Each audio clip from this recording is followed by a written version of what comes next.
Hindi niyo po kami lulutuin? Bakit ko kayo lulutuin? Ano akala niyo sa akin nangangain ng tao? Tingnan niyo naman po itsura niyo.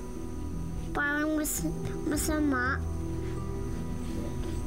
Nabanggit naman ho sa akin ni Migs na si Sir Nick naman daw ho, mabait talaga. Kaya lang, yung mga tao sa paligid niya, nako, yun ang ewan ko na lang kung totoo bang mabait yung mga yun, ewan ko. Dapat mawala sa isipan niya ang paghahanap sa mga bata. Dan sa ganon, makabalik na tayo sa masarap nating buhay. Ako, nagtataka lang ako. Dahil hanggang ngayon wala akong maisip na tao na maaaring gumawa nito sa pamilya ko. Ayaw akong umalis. Pwede pa ako magkapera dito. Ano ibig mo sabihin? Malaki-laki rin ang reward sa mga bata na nawawala. Kung isauli ko kaya sila. Tutupad ako sa usapan natin, kaya tumupad ka rin kung ayaw mo bumalik sa kulungan. Naiintindihan mo.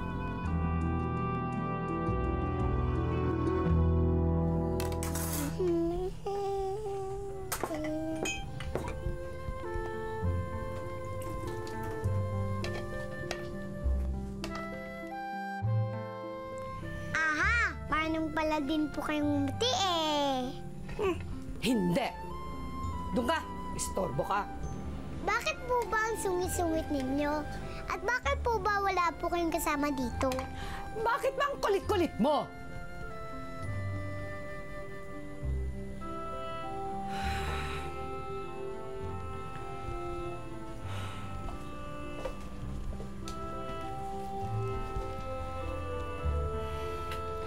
Matagal na akong nag-iisa. Masyado akong abala dyan sa pag-aasikaso ko sa mga halamang gamot.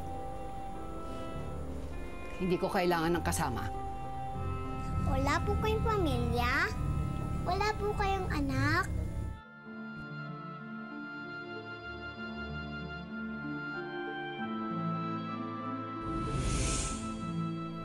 Magaling akong manggagamot noon. Lahat ng lumalapit sa akin ay napapagaling ko. Kaya naman araw-gabi ay wala akong ibang inaasikaso, kundi ang mga taong lumalapit sa akin. Pero kapalit ng panahon na ginugugol ko sa ibang tao, ay ang panahon na hindi ko na ibibigay sa mga anak ko. Napapabayaan ko sila, pati na ang asawa ko. Alam kong hindi ako naging mabuting ina at asawa noon. Pero hindi ko matalikuran ng panggagamot.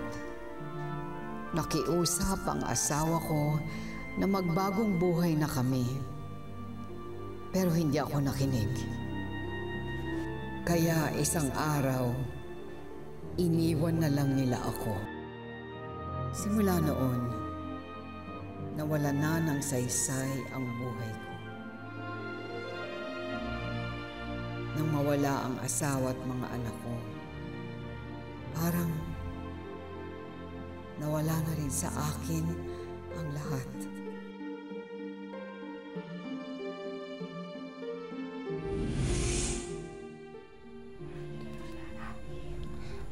Bakit po hindi niyo po sila hanapin? Paano? Saan? Iniwan ako ng buong pamilya ko. Alam ko lahat sila galit na sa akin. Ayaw na nila kong makita.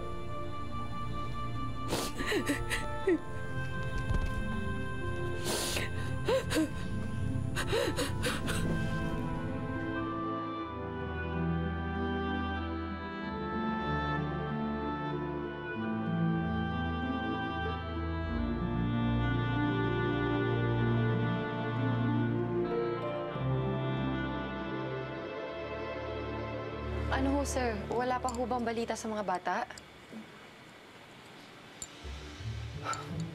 Hindi ko na alam kung anong iisipin eh.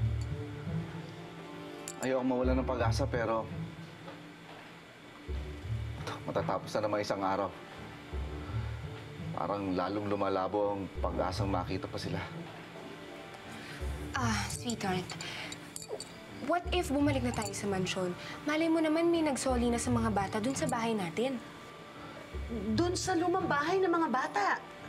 Naku, nakausap ko na po yung nanay ko eh. Nandun po sila ng tatay ko, nagbabantay dun sa lumang bahay ng mga bata. Wala daw talaga eh. Hindi ako maaaring umalis dito. Dito kami naghiwalay ng anak ko. Dito rin kami uli magkikita. Minsan, bakit ba hindi mo gamitin ang connection mo ngayon? May impluensya at mayaman ka na. Tama na. Hindi ngayon ang panahon, Alvin, para pag-usapan to. Ang sinasabi ko lang, may magagawa ka.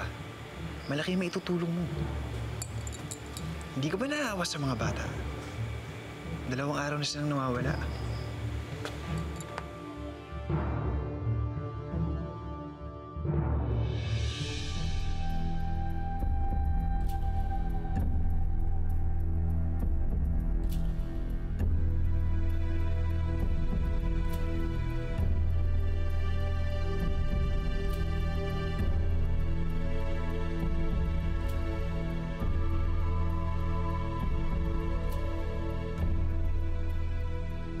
Hello?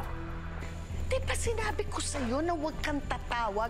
Ako ang tatawag. Ma'am, may problema tayo eh. Nakatakas sa mga bata. Ano? Akala ko ba ang sabi mo malinis ka magtrabaho? Ang sabi mo, ililigpit mo sila. Ma'am, hindi ko maintindihan eh. Siguro merong nag-rescue sa kanila. O baka mami, nakatakas sila o... Hindi ko po alam eh. Ano ka? Puro ka baka? Puro ka baka? Ayusin mo yan ng mabuti. At para sigurado, iligpit mo na sila.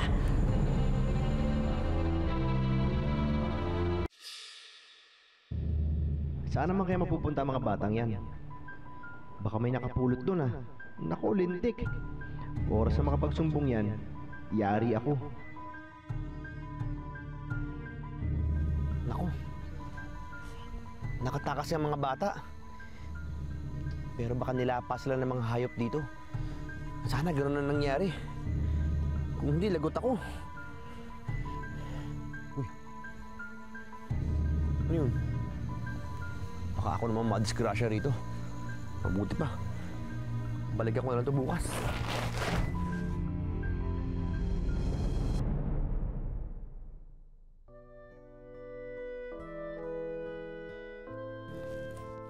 Alam niyo po, kami po nag-aanda ng higaan namin.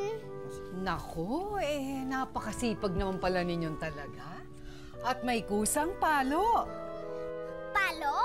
Bakit niyo po nalalaman na papalo kami? Hindi yun ang ibig kong sabihin. Pero, kanyo napapalo kayo? Hindi po si Upeng. Ako lang po, madalas. Kasi po, lagi po kasing galit sa akin si nanay.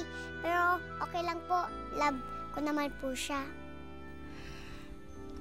Alam mo, Trudis, kung ako ang nanay mo, hindi kita papaluin. Talaga po? Oo. Oh, love niyo lang naman po ako eh. Hindi. Mabait ka lang talaga. Makulit, pero mabait. Love na din namin po kayo. Kahit pala marumi ang ipin niyo, mabait pa rin. Ikaw okay na sana. Humirit ka pa dyan. Ang kulit mo. Ang kulit mo. Ang kulit mo. Ang kulit mo.